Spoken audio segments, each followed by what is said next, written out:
estamos históricamente muy juntos, porque tenemos historias muy similares, pero estamos muy lejos en geografía, ¿no?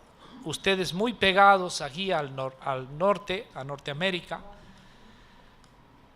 y nosotros allá al sur, en Sudamérica. Pero además estamos alejados en el conocimiento de cada uno de nuestros países. Nosotros vemos mucho México, vemos México en la televisión, vemos México en sus artistas, vemos México en sus películas, en su música, ¿sí? Y ustedes casi no nos ven, ¿no? Nosotros sí podemos hablar de Juan Gabriel, podemos hablar del Chavo del Ocho, podemos hablar de el cine de oro de México, o sea, pero ustedes muy poquito de nosotros. Y tiene que ver con nuestras historias, tiene que ver con cómo nos hemos desarrollado y con cómo nos han llevado a conocer aquello que a quienes detentan el poder les interesa que conozcamos. No es importante conocer Bolivia cuando el objetivo más bien es fortalecer aquellos nexos que son económicamente fuertes, que permiten mayores ganancias, que permiten que se desarrollen grandes industrias, ¿no es cierto?, grandes medios de comunicación. Entonces, si es así, ¿para qué Bolivia? ¿Para qué van a conocer los hermanos mexicanos mi país? Menos conocer uno de sus problemas, que lo han mencionado mis hermanos diputados, que es el tema de la demanda marítima. ¿Para qué? Yo sé que les va a sorprender que les diga que el país más exitoso en términos de desarrollo económico de los últimos 10 años en América Latina es Bolivia. Bolivia ha crecido un promedio de 5% de su PIB en los últimos 11 años. No hay otro país en América Latina que tenga ese éxito. Somos el país que mayor porcentaje de pobreza ha disminuido. Somos el único país, eso sí lo saben, que en este momento tenemos un presidente indígena. ¿Qué tal? Si de acá nos fuéramos con esas tres premisas, Bolivia había sido el país que más ha crecido en América Latina en los últimos 10 años. Bolivia había sido el país que más ha disminuido la pobreza en los últimos 10 años. Pero tiene un problema, su demanda marítima, no tiene mar. ¿Qué se muestra como reforma política fundamental? Muchas cosas, participación, inclusión, pero yo les quiero mostrar ahí solamente el tema de la presencia de mujeres en el Senado de nuestro país, del Estado Plurinacional de Bolivia. Somos el país más igualitario del mundo en el tema de género. Prueba, 20 mujeres, 20 hombres, 16 mujeres. ¿Podía haber sido al revés? Sí, podía haber sido. Pasamos. Diputados, 66 hombres, 64 mujeres. Pobreza moderada. Nosotros teníamos el 64.8 de pobreza. De verdad, éramos el segundo país más pobre de América Latina. Solo Haití, hace 11 años, era más pobre que Bolivia. Ahora tenemos una pobreza que está en ese registro, en el 39.2% nacional, y en el área urbana solamente el 30%. Esto quiere decir muchísimo. No hay otro país, no hay. Lo he preguntado, he averiguado, he visto los datos de la CEPAL, del Banco Mundial. No hay un país que haya disminuido más la pobreza que Bolivia en los últimos 11 años. Porque nuestro objetivo principal era ese. No era decir, sino era hacer efectivamente eso. Pasamos. Miren ustedes la pobreza extrema, que es más grave. La pobreza extrema, el 41% de nuestro país estaba en pobreza extrema. No leo muy bien, pero creo que el 38.2 el año 2005, y ahora estamos por debajo del 10, ¿es correcto lo que estoy leyendo? Sí, por debajo del 10%. Ese 10% no se suma al anterior 38, es parte del 38, ¿ok? Eso es muy importante entender. ¿Pasamos?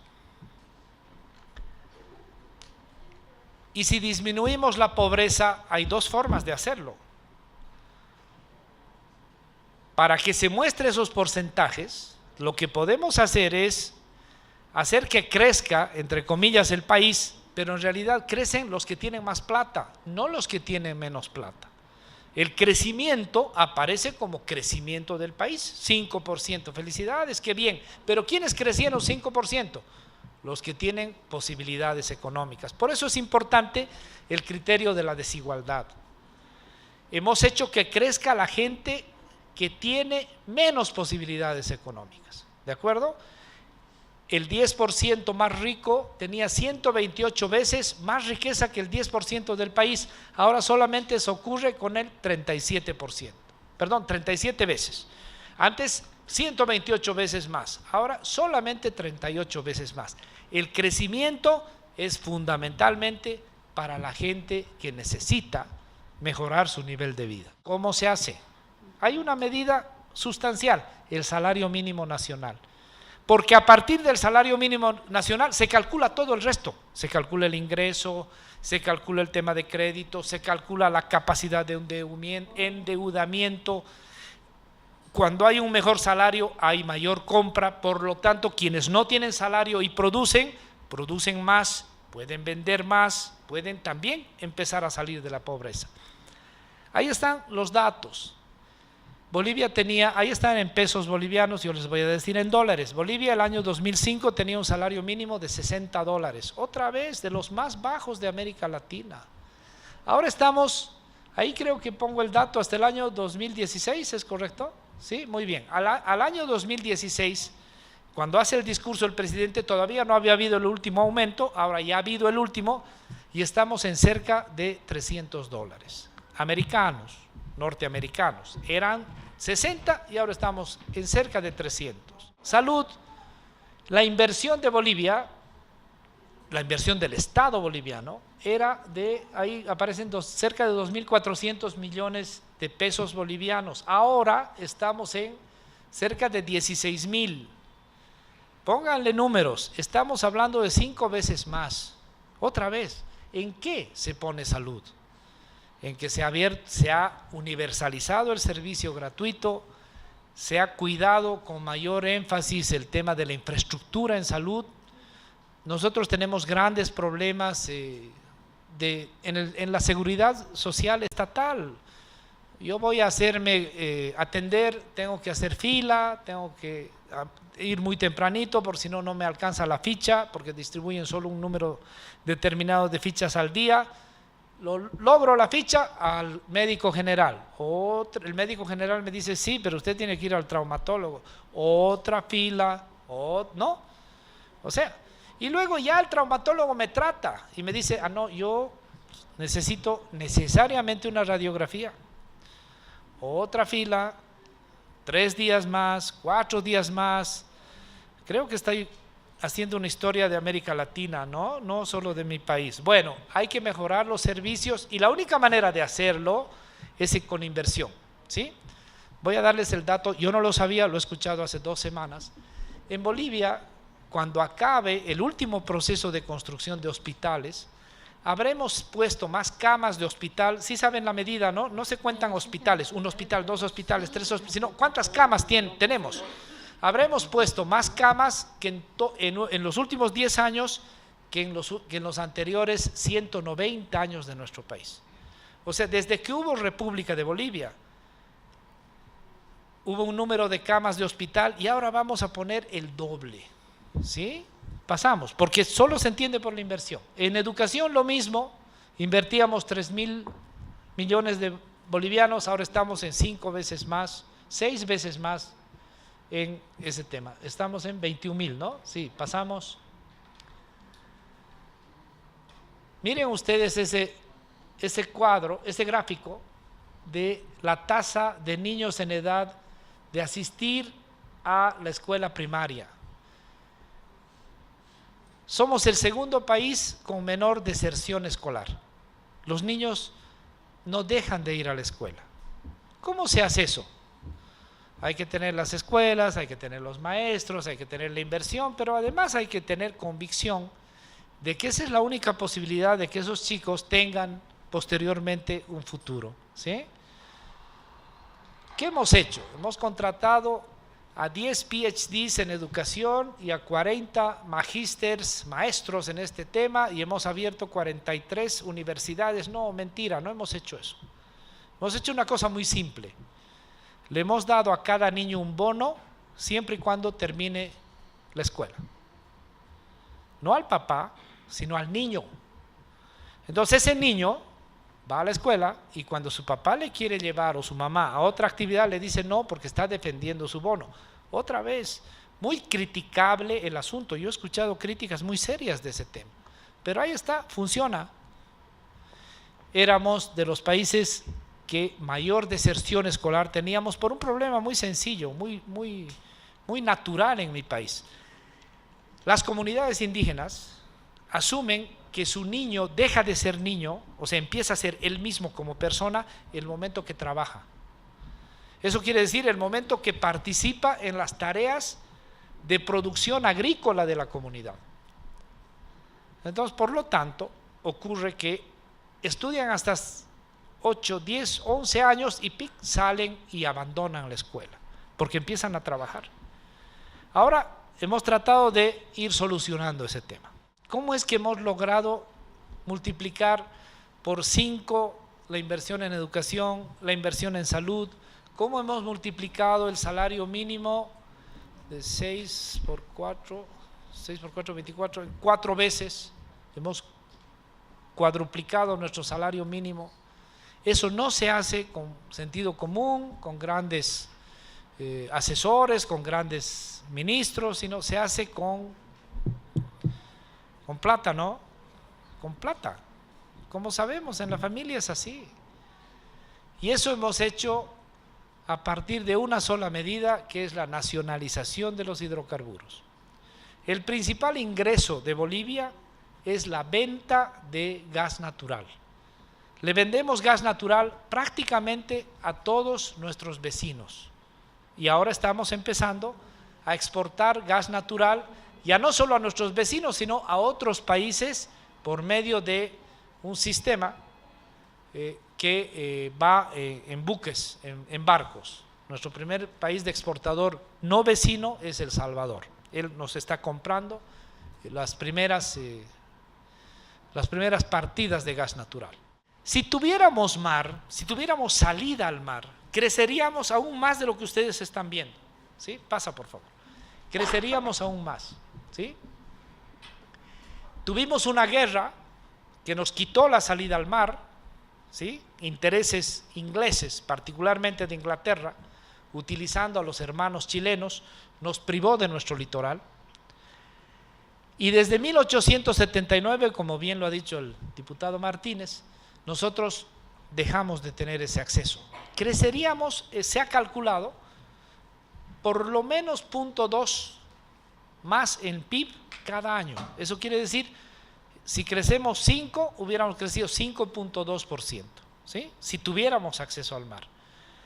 ¿Qué es lo que hemos hecho? Hemos dicho, muy bien, vamos a acudir a la instancia legal, jurídica de las Naciones Unidas, que es la Corte Internacional de Justicia de La Haya. Hemos ido a esta Corte Internacional, que está en Holanda, y les hemos dicho, señores, queremos que vean nuestro tema, ¿sí? Creemos que tenemos derecho a tener una salida al mar. Y nos han dicho primero, no los de la Corte, sino en general, cuando estudiábamos el tema, nos han dicho, pero ustedes han perdido pues en una guerra. Y todas las guerras otorgan de alguna manera derechos a los que ganan las guerras. No nos gusta el argumento, pero por ahí, ¿no? Puede que así sea. Si no, ¿qué extensión tiene México en este momento? Creo que más de 2 millones de kilómetros cuadrados. Y tenían 4. El diputado Martínez ha leído un episodio del canciller Santamaría, donde dice claramente a su presidente o a su ministro de Defensa, no podemos dejar a Bolivia solos, ¿sí? Es una declaración de Estado. Si un canciller dice eso, está expresando la voluntad de su Estado. Por lo tanto, se puede exigir eso. Eso es lo que hemos hecho. Primero, los hermanos chilenos nos dijeron que no era posible, que no correspondía que este tema vaya a la Corte de La Haya, que repito, la Corte de La Haya es el Tribunal de Justicia Internacional, ¿no?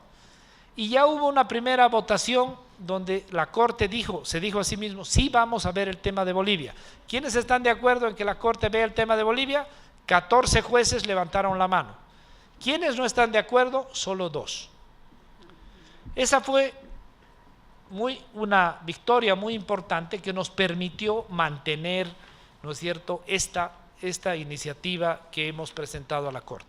Pedimos que la Corte diga, al cabo de este juicio, que ya ha demorado 3 años, Chile tiene la obligación de negociar con Bolivia, lo que han dicho los hermanos diputados, siéntense a negociar con el fin de alcanzar un acuerdo, no una imposición ni de uno ni de otro, que le otorgue a Bolivia una salida plenamente soberana al Océano Pacífico. No está diciendo 400 kilómetros, 300, 250, 20, 80, no dice. Eso tiene que verse. ¿Cuánto? Y ahí viene lo segundo. Porque Chile ha incumplido dicha obligación. Y lo tercero, que es más importante, ¿cuánto? Debe cumplir dicha obligación de buena fe. ¿Está bien? Pronta y formalmente, en un plazo razonable y de manera efectiva, a fin de otorgar a Bolivia, ahora sí, una salida plenamente soberana al Océano Pacífico. ¿Y qué nos dicen los hermanos mexicanos sobre eso? El gobierno de México. En la última reunión que hemos tenido, el 8 de abril de 2016, la subsecretaria Socorro Flores dijo lo siguiente, se anotó en el acta de la reunión entre los 2 vicecancilleres, acá subsecretario y allá se llama viceministro. Escuchó y agradeció los planteamientos, estos que ya les he contado, y reiteró que México apoya la solución pacífica de controversias. Nosotros felices, no queremos nada que no sea una solución pacífica, ¿está bien? No guerra, nada de eso, ni insultos, pacífica, ¿está bien? Y confía en que el diálogo, eso queremos, le hemos pedido a la Corte que nos siente a negociar, no hay forma, diálogo, ¿sí? Constructivo entre las partes, Bolivia y Chile, así como el proceso que se realiza, ¿en qué contexto? En lo que nosotros hemos dicho, en la Corte Internacional de Justicia, para que esto contribuya a una solución definitiva. Nos sentimos muy felices con esa declaración, pero imagínense, ¿quién diría una cosa diferente? ¿Cómo sería diferente? Por eso es que todos los países que conocen lo que nosotros decimos acaban apoyándonos. ¿Ustedes creen que algún país va a decir que ellos no quieren una solución pacífica? Es imposible, nadie va a decir eso. ¿Ustedes creen que algún país dirá que no confían en el diálogo constructivo? No creo, no creo de verdad. ¿Ustedes creen que alguien va a decir que se desconozca la Corte Internacional de Justicia cuando todos la hemos creado? No creo. Por eso es que es muy fácil, cuando se conoce lo que Bolivia ha pedido, que los países nos respalden. Y por eso yo les agradezco especialmente a los diputados acá, y diría de manera particular al diputado César Martínez, que nos haya invitado para poder contarles esto, ¿sí? Porque yo entiendo, si alguien no está de acuerdo, por favor no lo diga porque me va a hacer quedar muy mal. Yo entiendo que nadie estará en desacuerdo con que nos sentemos a negociar con los hermanos chilenos para solucionar este problema, que ya no es solo de Chile y Bolivia, que empieza a ser de América Latina, ¿sí? No se olviden con lo que empezamos. Bolivia es el país que tiene la economía más exitosa de América Latina en los últimos 11 años.